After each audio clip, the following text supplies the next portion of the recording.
Para muitos, o sul da Europa começa na Eslovênia. Ao atravessar os Alpes, você começa a ver algumas partes da Península Balcânica, com seu território repleto de paisagens montanhosas, e nas cidades da costa no Mediterrâneo, você pode sonhar com terras distantes enquanto vislumbra o mar. Durante muito tempo, a história deste país esteve ligada à família Habsburgo.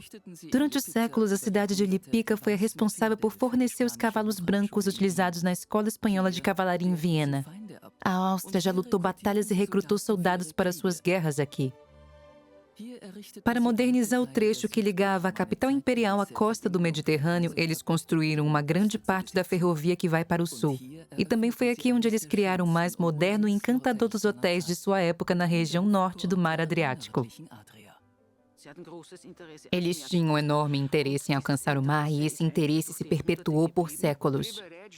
É importante lembrarmos que o lema do movimento nacional esloveno era tudo pela fé, pela pátria e pelo Kaiser.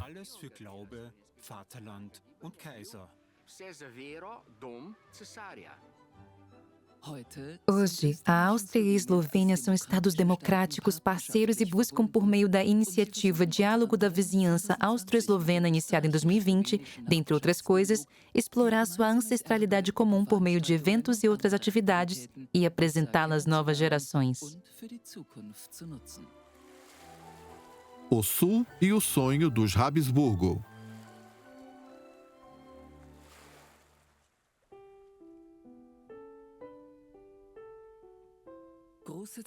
Durante séculos, muitas regiões da Eslovênia estiveram sob controle dos Habsburgo.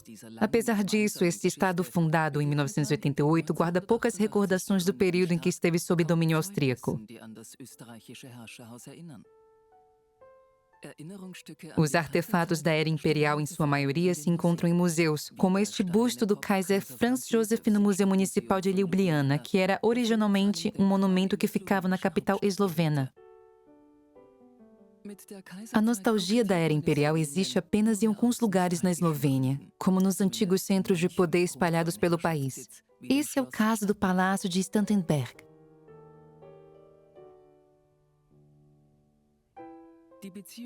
Porém, os Habsburgo tinham uma relação muito próxima com este país, bem mais do que os indícios do período após a Segunda Guerra Mundial costumam indicar. A família real da Áustria sabia da importância da sua localização estratégica.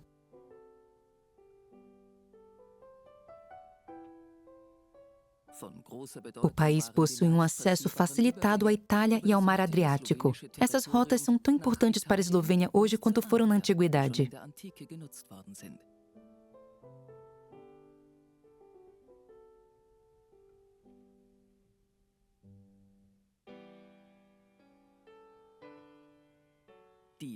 Os Habsburgo foram atraídos mais pela cidade portuária de Trieste, no Adriático, do que pelas cidades de Koper e Pira, que no passado estiveram sob o domínio da República de Veneza e atualmente trazem inúmeros turistas para a costa da Eslovênia. Os Habsburgo tinham um interesse enorme e fervoroso em expandir a fronteira sul do Império. Eles queriam uma passagem para o mar. Esse interesse permaneceu vivo durante séculos, mesmo quando os Habsburgo já haviam dominado Trieste. Não se sabe ao certo se os Habsburgo sabiam que Trieste tinha uma localização privilegiada ou as vantagens que esta cidade lhes oferecia. Os Habsburgo só deram conta disso após o enfraquecimento da República de Veneza. Foi somente no fim do século XVI que os Habsburgo voltaram sua atenção para Trieste.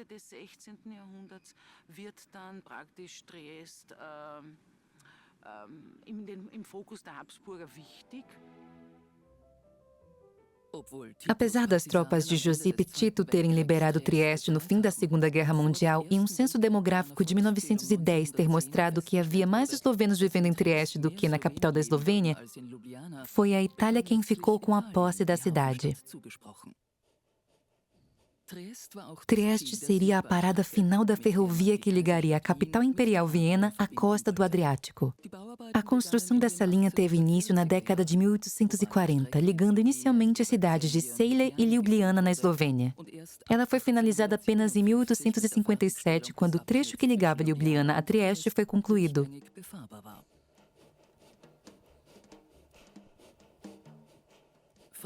Franz Joseph e Elisabeth inauguraram pessoalmente o último trecho da ferrovia em 11 de maio de 1857.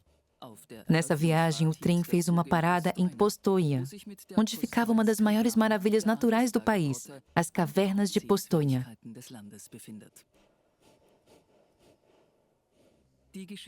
A história da segunda maior estalactite dentro de uma caverna possui ligações com a Casa Imperial da Áustria. A primeira visita real a esta caverna ocorreu em 1815 com Franz I. 3 anos depois, quando a caverna estava sendo preparada para uma segunda visita do Kaiser, o explorador Lucas Sess descobriu uma galeria que dava acesso a um sistema com 21 quilômetros de túneis.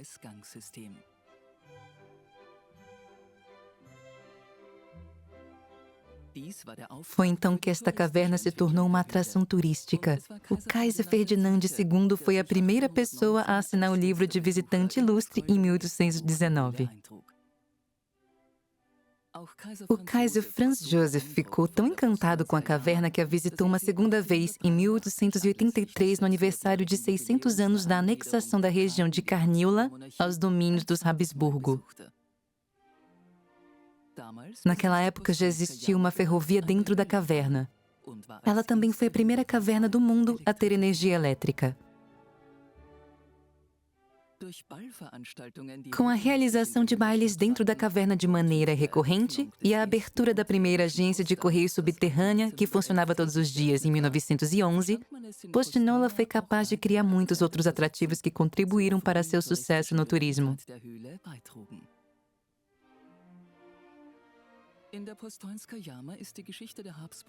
A história dos Habsburgo recebe um destaque maior do que em qualquer outro lugar na Eslovênia. A família real era bastante popular no país. O irmão do Kaiser Franz I, o arquiduque Johann, era o mais adorado.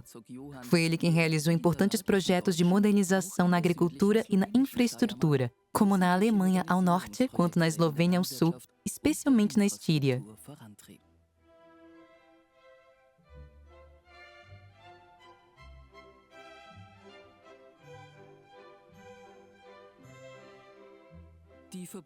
Também podemos ver a proximidade da Eslovênia com os Habsburgo no fato de que até mesmo os círculos nacionalistas não tinham inicialmente o interesse de se afastar do sistema monárquico, desejando estabelecer uma monarquia eslovena para os eslovenos seguindo o modelo húngaro.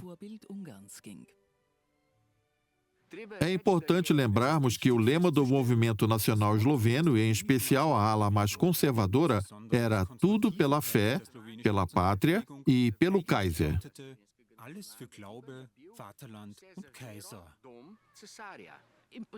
A princípio, devemos lembrar que os eslovenos eram extremamente leais aos Habsburgo pelo fato de serem católicos. Os eslovenos também compuseram um hino ao Kaiser Franz Joseph, que reinou durante um longo tempo.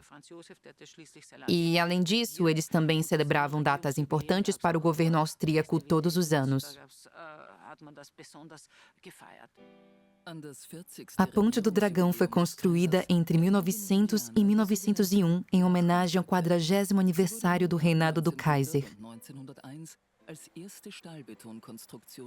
Essa foi a primeira estrutura feita de concreto armada em Ljubljana e é uma das primeiras e também uma das maiores pontes de jubileu deste tipo na Europa.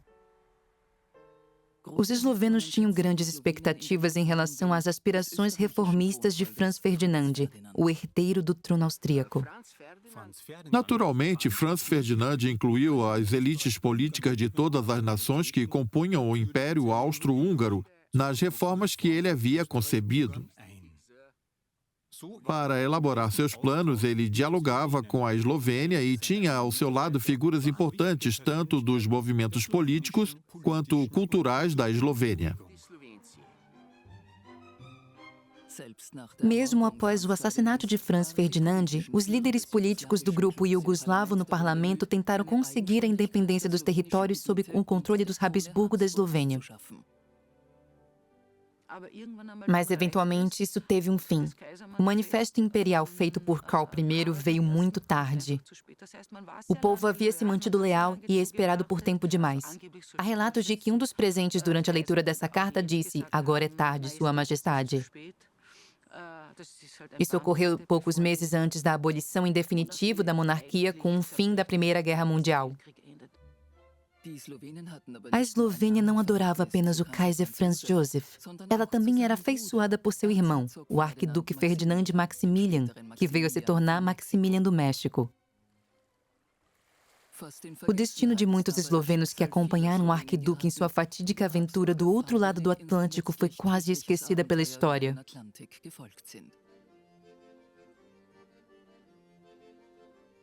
Alguns anos atrás, o ilustrador Zoran Smiljanic e o escritor Mari Kampusavec resgataram e revitalizaram essa história mexicana com uma história em quadrinhos em diversos volumes chamada Os Mexicanos. Recentemente, ela foi traduzida para o alemão. Nós fizemos um quadrinho sobre Maximilian e os marinheiros eslovenos, principalmente porque gostamos de filmes de Velho Oeste e o México sempre é importante nessas obras. Ao serem derrotados, os bandidos desses filmes sempre fogem e se refugiam nos chamados territórios livres do México.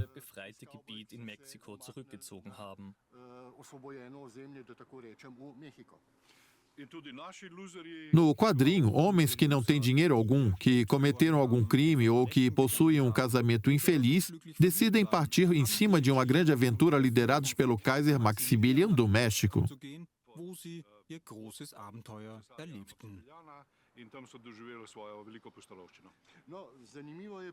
Esse é um acontecimento curioso, pois foi a primeira vez na história da Eslovênia em que inúmeros jovens se uniram voluntariamente a uma unidade militar.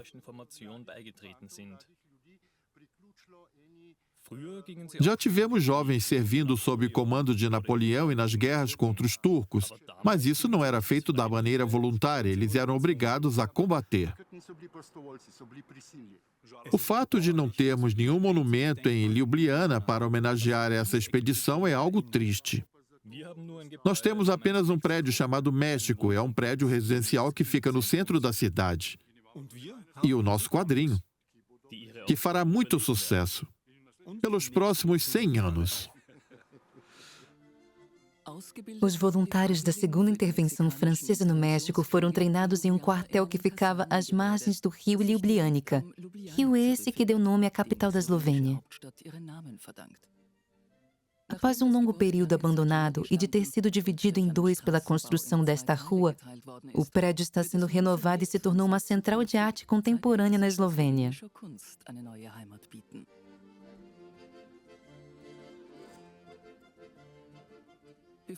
Antes de Maximilian ter se tornado rei do México com a ajuda do imperador francês Napoleão III por ser um exímio marinheiro, o arquiduque chefiou a reestruturação da Marinha de Guerra Imperial e atuou como seu comandante e chefe.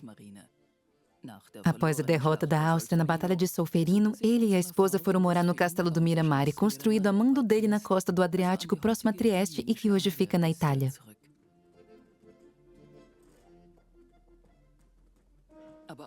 A região costeira da Eslovênia costumava atrair muitos visitantes ilustres a partir de 1800.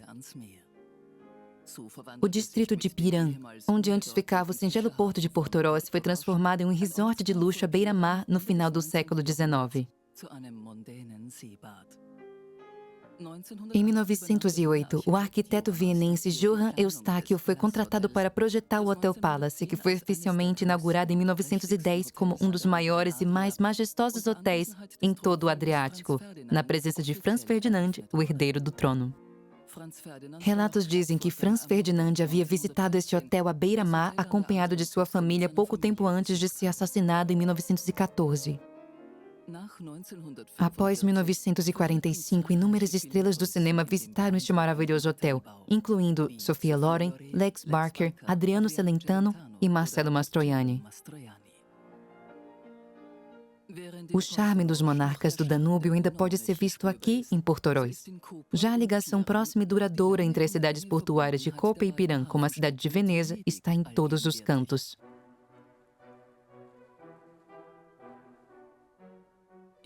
O compositor italiano Giuseppe Tartini nasceu aqui em Piran, onde há um monumento em sua homenagem em uma praça que leva seu nome.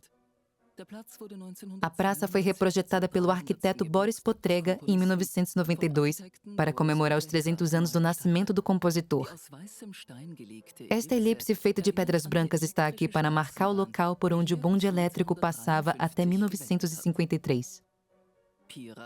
Piran e Koper pertenceram a Veneza até 1809. Depois se tornaram parte das províncias ilírias sob Napoleão e, após o Congresso de Viena, foram parar nas mãos dos Habsburgo até o fim da Primeira Guerra Mundial.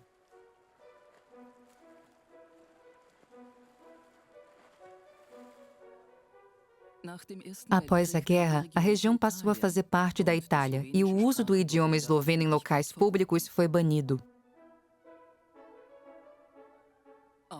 Mesmo após a Segunda Grande Guerra, o destino dos territórios livres de Trieste na região costeira da Eslovênia permaneceu incerto por um longo período. No fim, Koper e Piran foram integrados à Iugoslávia em 1954. Apesar da costa eslovena sempre ter desempenhado um papel relevante na economia da região, sua importância estratégica era pequena se comparada de Trieste.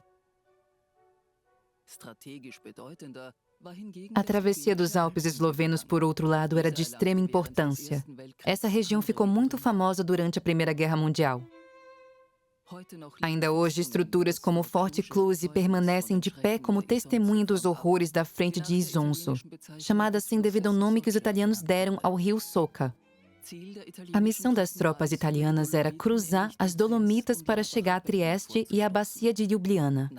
Após 11 ofensivas italianas, somando 100.000 baixas entre mortos e feridos, os italianos conseguiram tomar apenas a cidade de Gorizia. Na 12ª batalha, as potências centrais obtiveram a vitória e conseguiram avançar até o rio Piave, mantendo o controle da região até o fim da guerra. Entretanto, os territórios ao redor de Cluse já estavam sendo disputados bem antes disso. Em 1809, as tropas de Napoleão invadiram a Áustria, passando pela travessia de Predil e travaram uma batalha no castelo de Hermann. O castelo recebeu esse nome em homenagem ao capitão Johann Hermann von Helmersdorf, após morrer em batalha. Hermann também recebeu um monumento por seus feitos. Napoleão buscava 3 coisas com a conquista da costa da Eslovênia. A primeira era proteger a Itália de invasões vindas do Nordeste. E a segunda era estabelecer um caminho por terra para a Turquia, pois Napoleão tinha um plano ambicioso de conquistar o Oriente, algo que para mim era impossível. E, por fim, ele buscava afastar a Áustria do mar. Und drittens galt es, Österreich vom Meer zu trennen. In tretja je bila odtrgati Avstrijo od morja. Durante o período napoleônico, os eslovenos das províncias ilírias se sentiram satisfeitos com a ocupação, mesmo Napoleão não tendo buscado alcançar isso. Napoleão não estava pensando nos eslovenos, croatas, ilírios ou iugoslavos. Sua estratégia militar e seus planos necessitavam apenas da ocupação desse território.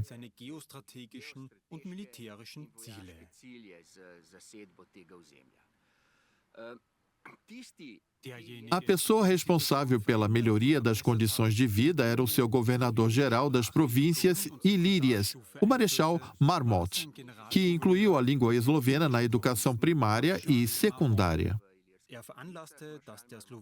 Essa medida buscava tornar a língua eslovena relevante. Ele exigiu que Valentin Vodnik, um intelectual da Eslovênia, escrevesse todos os livros da educação primária e secundária da região em esloveno. Napoleão deu fim, mesmo que por alguns anos, ao domínio dos Habsburgo, que teve início com a derrota de Ottokar II da Boêmia em Dorkkreuth em 1278, sendo essa a primeira vez em que áreas da atual Eslovênia foram integradas às posses da Áustria. Ottokar controlava regiões não apenas da Áustria e da Estíria, mas também da Carniola e da Caríntia.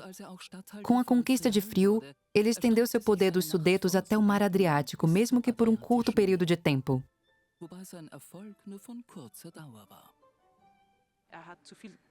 Sua sede de conquista era insaciável e ele acumulou muito poder. Foi por essa razão que ele não se considerou apto para ser eleito como imperador romano germânico em 1973. Rudolf de Habsburgo foi quem eles elegeram para o cargo. Atualmente, nós dizemos que Rudolf era um candidato insignificante e inofensivo para essa posição.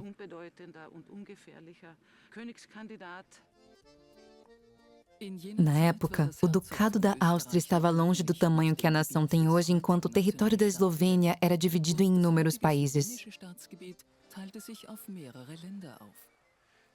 A Eslovênia era formada pela Carniola e partes da Estíria e da Caríntia, todos eles parte do Império.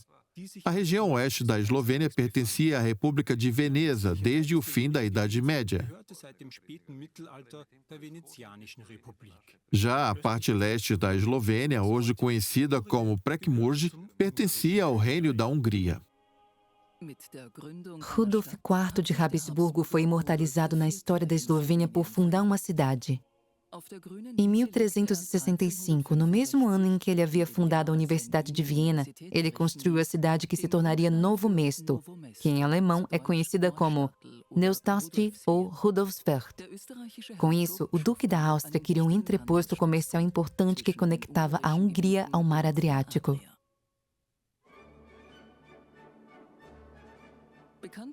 Há na Eslovênia uma outra obra dos Habsburgo bem mais famosa do que o Novo Mesto. O Aras de Lípica, que era de onde inicialmente vinham os famosos cavalos brancos da Escola Espanhola de Cavalaria em Viena.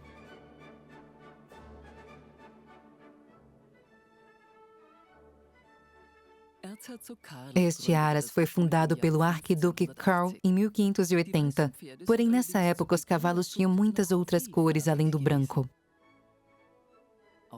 Apesar dos cavalos terem sido evacuados daqui diversas vezes em tempos de guerra, o prédio da administração e os estábulos foram preservados até os dias atuais. Os campos nos quais os cavalos pastam foram se expandindo com o passar dos séculos. Para isso, foi necessário retirar muitas pedras do Planalto Cársico.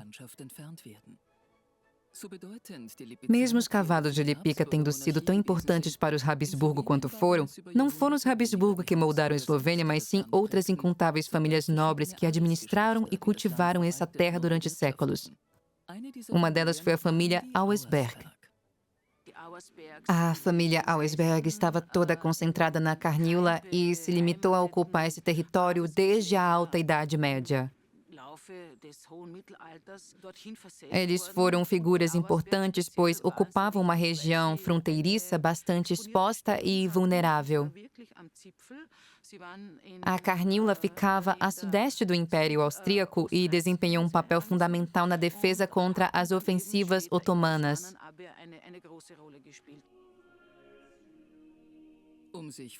Para se protegerem dos ataques otomanos, várias igrejas fortificadas foram construídas. Uma das mais conhecidas e fascinantes dessas igrejas-fortaleza fica em Rastovlie, alguns quilômetros a leste de Koper. Esta é a Igreja da Santíssima Trindade, localizada em uma cidade rural. Ela foi construída no estilo romântico e possui diversos afrescos em seu interior. Entre eles está a Dança da Morte, pintado no fim do século XV.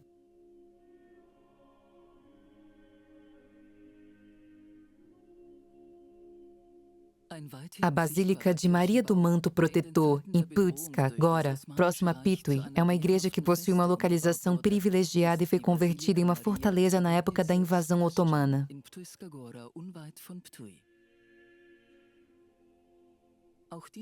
Este famoso ponto de peregrinação também possui afrescos góticos muito bem preservados de cenas da vida de Jesus que fica na antiga capela da Santa Cruz.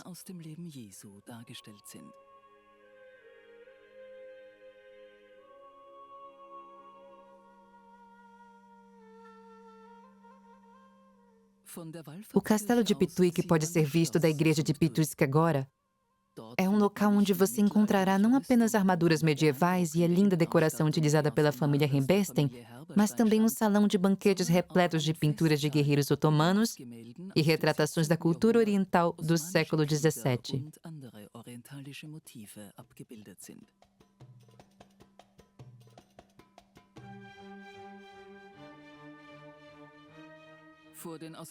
Refugiados das regiões da maioria ortodoxa da Sérvia fugiram da guerra com os otomanos nos Balcãs e se assentaram na Eslovênia.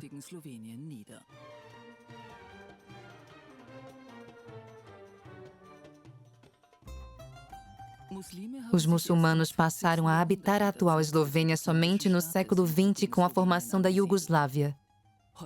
Hoje, cerca de 4% da população segue o islamismo. Recentemente, eles construíram uma mesquita esplendorosa em Ljubljana. Aprovada de maneira unânime pelo Legislativo Municipal, sua construção foi vista pelos políticos como uma demonstração de respeito à diversidade cultural da Eslovênia moderna.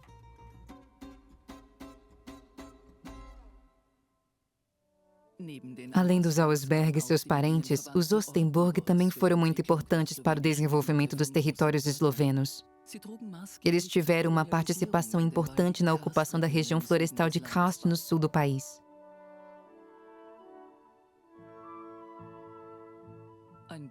Podemos ver como os Ostenburg colonizaram essa região em um pequeno museu bilíngue na cidade de Koševje.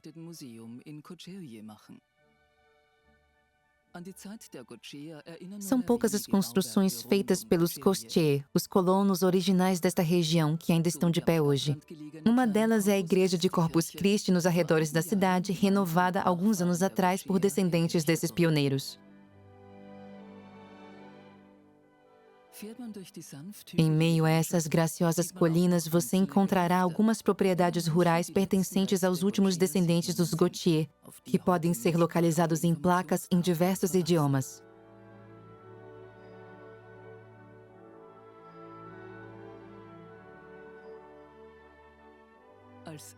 Diversos castelos da era medieval estão em excelente estado de conservação, mantendo vivas as tradicionais paisagens da Eslovênia até os dias atuais.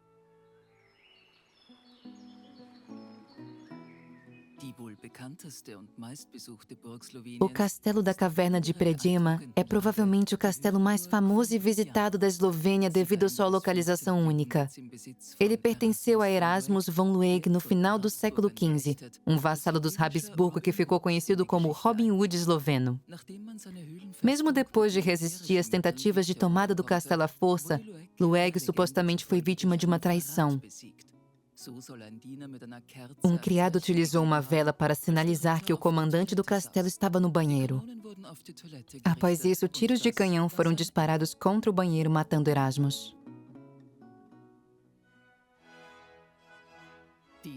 Apesar de terem sido usados originalmente para proteção, com o passar do tempo, os castelos se tornaram símbolos de poder das casas nobres da Eslovênia. No século XIX, o castelo de Pituj se tornou um dos centros administrativos da família Reberstein no país. Antes de pertencer aos Reberstein, o castelo era de propriedade da família Ten da Estíria. Eles foram extremamente importantes para o desenvolvimento desta região.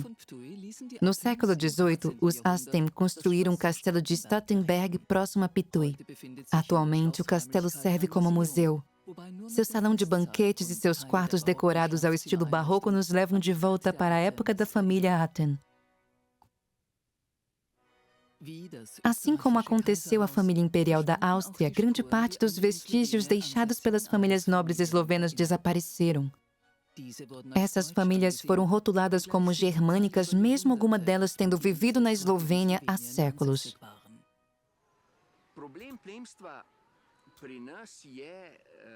O problema para a nobreza do nosso país está no fato de que eles foram taxados de estrangeiros, de serem alemães mais especificamente, pelos eslovenos.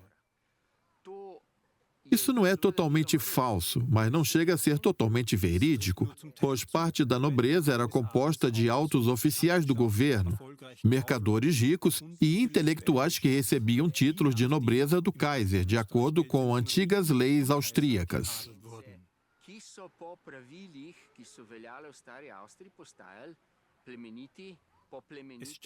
É falso que toda a nobreza da Eslovênia era de origem germânica. Eu acredito que devemos associar essas pessoas às províncias que existiam naquele período, que até o século XIX possuíam identidades muito singulares.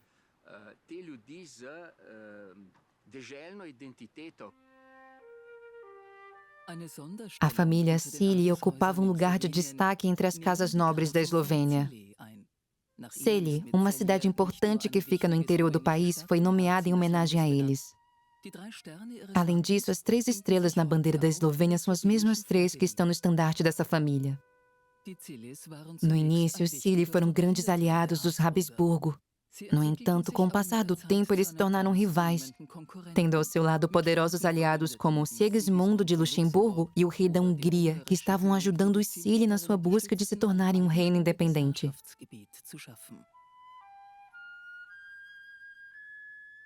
Os condados de Celje e Ortenburg se tornaram principados independentes e isso levou a uma ruptura com os Habsburgo. O que se sucedeu foi uma guerra entre os condes de Celje e os Habsburgo, que se encerrou apenas em 1443. A guerra foi encerrada com a criação de um contrato de herança, porém a família Celi chegou ao fim quando Ulrich de Celje foi assassinado por parentes em Belgrado, em 1456, sem deixar descendentes, o que permitiu os Habsburgo se fixarem de vez na Eslovênia. Hoje você pode conhecer a fundo a empolgante história dos Celi no recém-reformado Museu de Celje.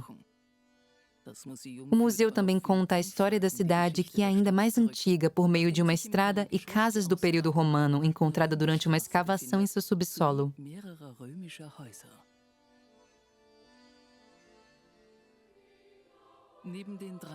Além das 3 estrelas do Celi, o Monte Triglav, a montanha mais alta da Eslovênia, também está presente na bandeira do país. A primeira escalada do monte foi realizada com a ajuda do empreendedor, intelectual, escritor e mecenas esloveno Žiga Zojs. Ele costumava fazer reuniões com intelectuais de sua época, como o naturalista Balthasar Hackett, em sua mansão em Ljubljana. Em 1777, ele decidiu patrocinar a primeira escalada do Monte Triglav. Um ano depois, seu amigo Lawrence V. Lomitzer se tornou a primeira pessoa a alcançar o cume da montanha mais alta da Eslovênia. Após isso, vários alpinistas, tanto da Alemanha quanto da Eslovênia, começaram a se aventurar no Monte Triglav. O alpinismo aqui começou com os clubes de alpinismo da Alemanha e da Áustria, que instalaram placas sinalizando a rota em alemão, apesar de que apenas os eslovenos escalavam o Triglav naquela época. Em resposta a essa tentativa de apropriação por parte dos alpinistas alemães, os membros eslovenos deixaram a associação e fundaram seu próprio grupo. O padre e compositor Jacob Aliás construiu uma pequena torre no topo da montanha em 1895. Ela serviu de abrigo para os alpinistas e como ponto de referência para qualquer um que tivesse um mapa da cordilheira em mãos.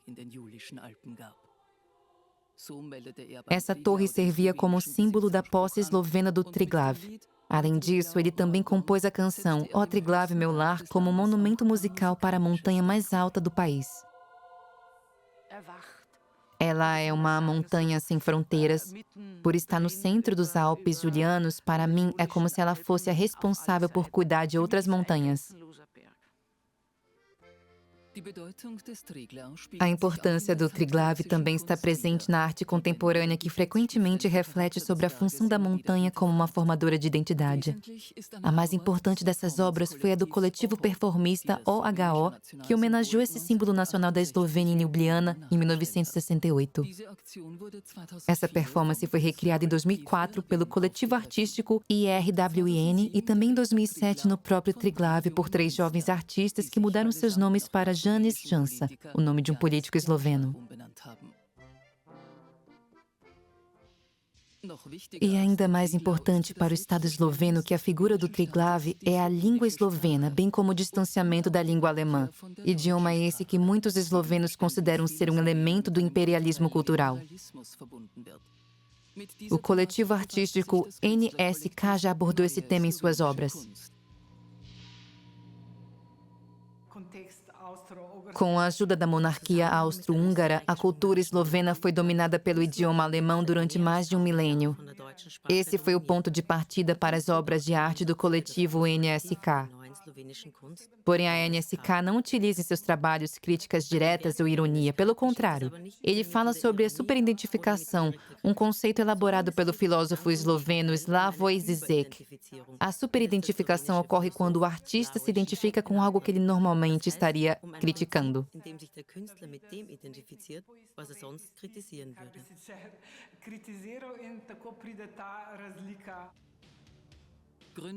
Um dos fundadores do coletivo NSK foi a banda Laibach, fundada em 1980.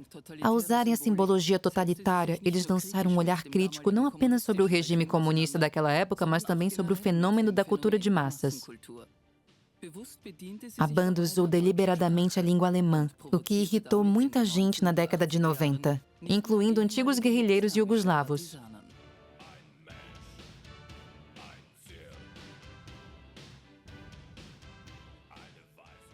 A predominância do idioma esloveno nos faz esquecer que durante séculos este foi um país multilinguístico. Junto com a população que falava a língua eslovena, os falantes de alemão correspondiam a uma pequena parcela da população, especialmente na Carniola e no sul da Estíria. Na costa, além da população de língua eslovena, também havia antigas comunidades autóctones que descendiam de falantes de línguas românicas derivadas do italiano e do latim. Era uma região visivelmente multilinguística. Os fatores que influenciaram a música eslovena que podem ser vistos na arte do acordeonista e compositor Bracto Bibic são igualmente diversos. De um lado, existe a música que veio da fronteira da Eslovênia com a Itália, atravessando o rio Soca. E do outro lado, do lado oposto, temos a música da região de Prekmurj, que tem raízes húngaras, bem como a música vinda da Istria e, mais ao sul, que se mistura com a música tradicional dinárica.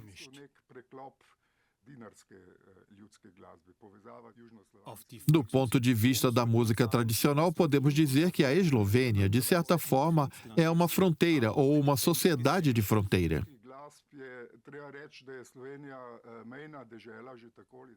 É por isso que temos a mistura de diferentes estilos musicais derivados de regiões próximas.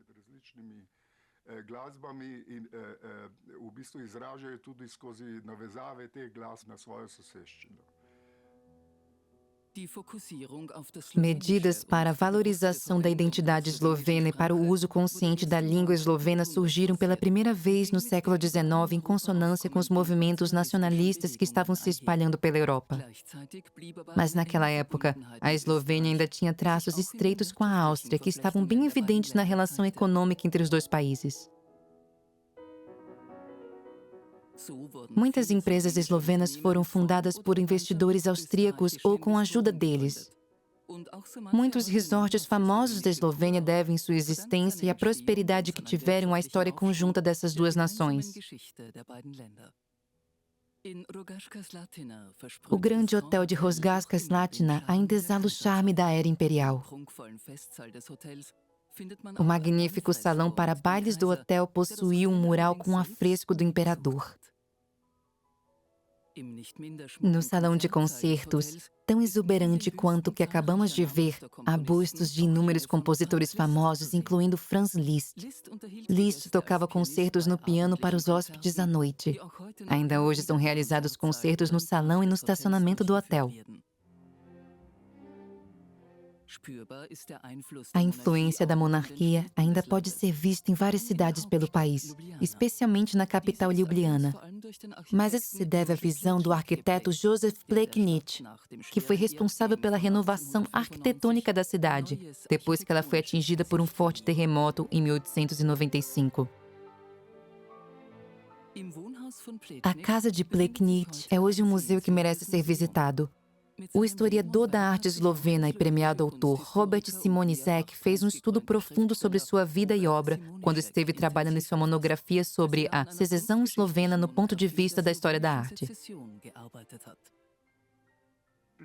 Plečnik é extremamente importante tanto para os eslovenos como para o mundo como um símbolo da arquitetura eslovena moderna. Ele era uma personalidade notória desde a época em que estudou com Otto Wagner em Viena, não somente como arquiteto, mas também como um pensador e por ser uma figura de introversão excepcional que estava sempre pensando no passado e no futuro. Der in die Vergangenheit und gleichzeitig in die Zukunft blickte.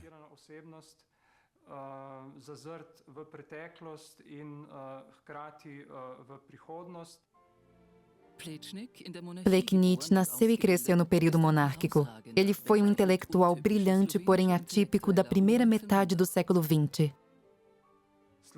Por um lado, tivemos alguns artistas eslovenos, como o internacionalmente conhecido Plečnik, que nasceram sob domínio do Império Austro-Húngaro e que tinham uma mentalidade extremamente nacionalista. Por outro lado, tivemos artistas eslovenos daquela época como Richard Jakovič, Maciej Sternen, Matija Rama e Van Gogh, bem como nomes como Maximilian Gaspari e Sacha Santel, que eram adeptos da sucessão de Viena, porém estavam cientes da importância do povo esloveno e da identidade eslovena. É por isso que o lema que esses artistas viviam em Viena adotaram era do povo para o povo.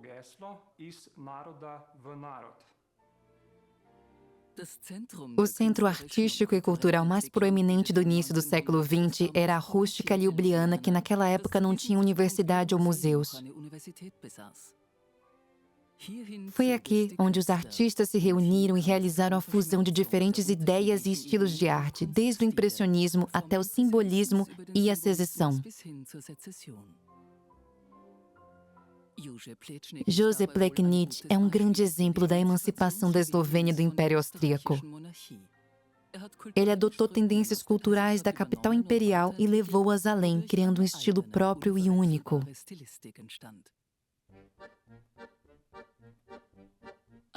O forte sentimento de orgulho nacional e, posteriormente, o governo comunista de 1945 foram os responsáveis por eliminar os traços da história que o país compartilhava com a Áustria.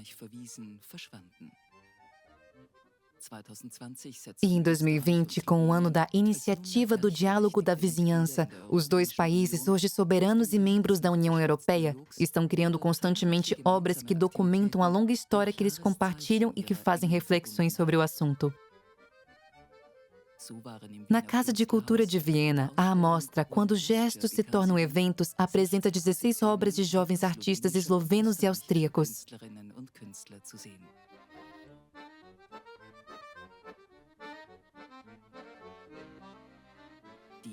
A presidente do comitê da casa, Tanja Pružnik, adorou a iniciativa dos dois países e o fato de que a região da Carintia, na Eslovênia, está realizando iniciativas no exterior. Es ist ja für mich keine außergewöhnliche Art und Weise, so zu arbeiten, sondern es ist eigentlich nur eine Festigung von. Para mim, esta forma de trabalhar não é incomum. É apenas a consolidação da minha identidade, pois eu vivo e me comunico em 3 idiomas: alemão, esloveno e arte. Esta é sem dúvidas uma chance de apresentar essas 3 línguas neste local em Viena, que é um caldeirão que mistura várias culturas e histórias. Apesar da arte contemporânea na Eslovênia não ter seu foco na Áustria ou no idioma alemão, para muitos artistas da Carintia, a Eslovênia e a língua eslovena são tópicos de destaque. Isso inclui Tanja Pružnik, que busca na Eslovênia inspiração para sua arte.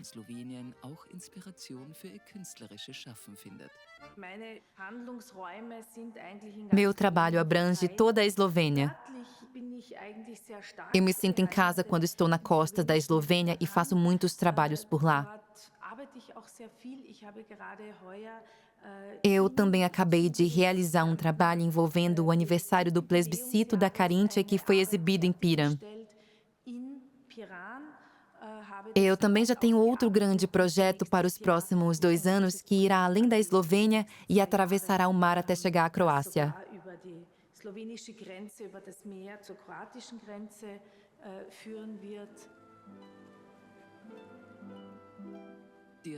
A presença dos Habsburgo na Eslovênia pode ser vista não apenas na sua magnífica arquitetura do período imperial, mas também na relação mantida hoje pelos austríacos com seus vizinhos do sul.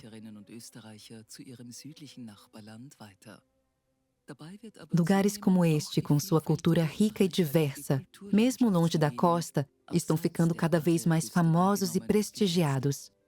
Apesar das fronteiras que os separam desde 1918, a história que esses dois países compartilham pode ser vista em todos os cantos.